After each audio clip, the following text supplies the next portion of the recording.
I saw all your teeth in your mouth as you were saying it. You were smiling so loud. Hey, the season's over, the season's over. I'm sweating because I came here. Why don't you put on your glasses, man? Because I'm sweating so much. I can't see nothing, but I'm sweating so much. You know why I'm sweating? Because he came in playing that music. I've been hopping around in the studio dancing for real, right in their face. They tried to set me up, and I fell for it. You know what? I didn't fall for it. I had faith. I'm going to use that F word, not the fall F word, the faith F word. I had faith in Russ, we trust. I said that. This is true. And Russ delivered. Oh, my God. Now y'all want to talk about how bad the Giants are? Are you serious? They were 2-0. They were an undefeated Giant. Everybody was coming out their seats saying, oh, we got them now because you thought you were going to beat the Cowboys. They hadn't beaten the Cowboys in a long time, and so you thought this was going to be the time. But Russ said, no, not on my watch. Not right here, not right now. The Cowboys are 2-0 under Cooper Rush. The season is not over. It just started. And I'm going to tell you something.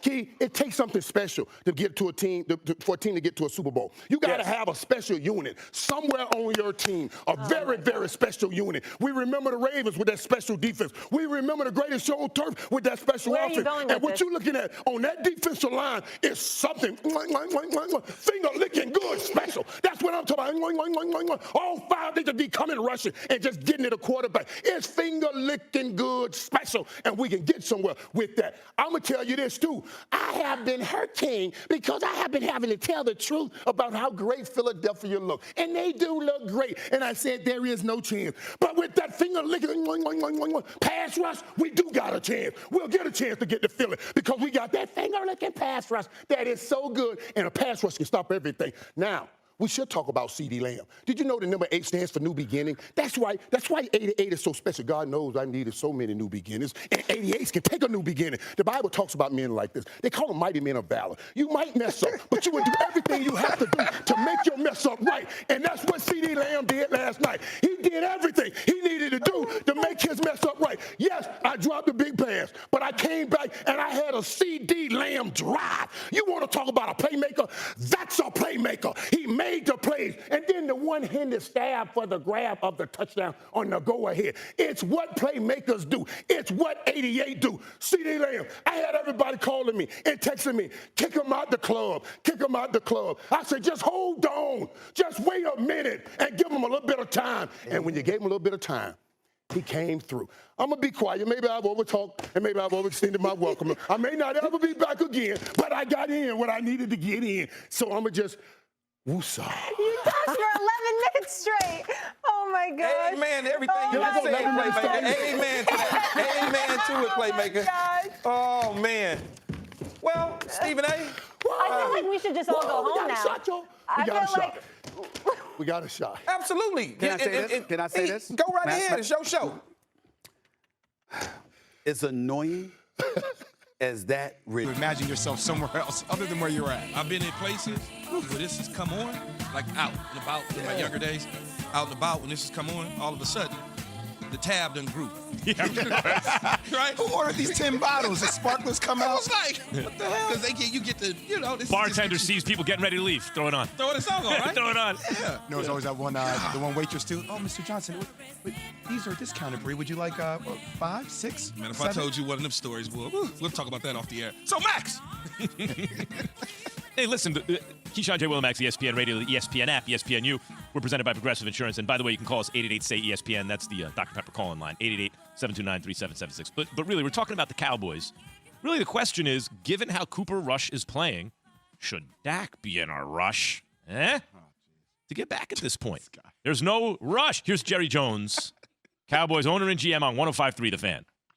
He's certainly playing as well as anybody could have expected. He understands this offense. He has got the makeup for a top quarterback. He's doing a great job, and I know that he doesn't have anybody that's supporting him any more than Dak, because when Dak does get back, if we have a chance to have a record that lets us be in the hunt, lets us be viable, considering the loss of time we had with Dak, then that's what a quarterback is about. That's what the position is about. And I think we've got a good one in Cooper. Let me ask you something. We got a good one in Cooper. Let me ask you something, guys. Let's say Dak comes back and he puts up numbers, but they win some, they lose some. They're 500-ish.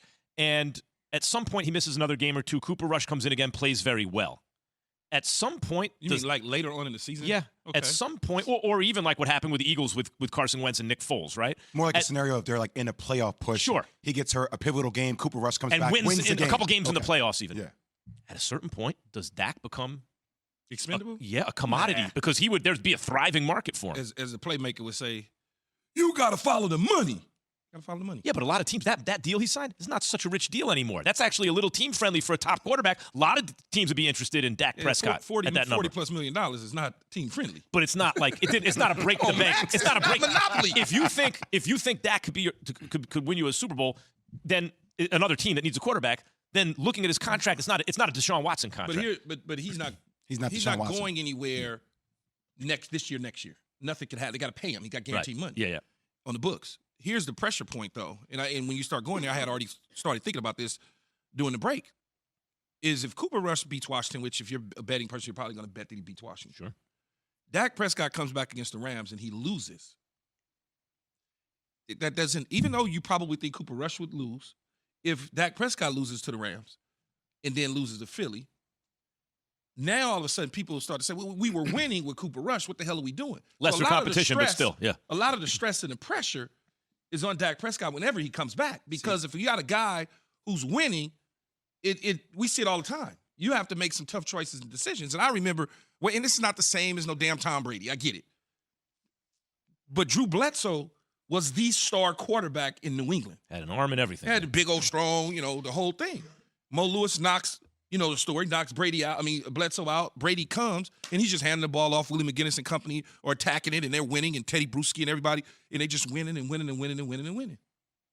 And I remember talking to somebody, and they asked me, what would I do at that time with Brady? And if I'm lying, I'm dying. And I basically said, I would stick with Tom Brady in this situation. And Brady, along the way just you were winning. Whatever that magical thing is, you won. Jay, I was hosting Around the Horn at the time that he was talking about, and I said the same thing to an executive because I wanted to talk about it on the air. You got to stay with Tom Brady, and literally, I won't mention who because he's a great guy, but he's like, you can't say that on TV. I was like, I think Brady's better than Bledsoe. At least the team works better with Brady. You Okay. can't say that on TV. You think Look Rush what is better happened. than Dak?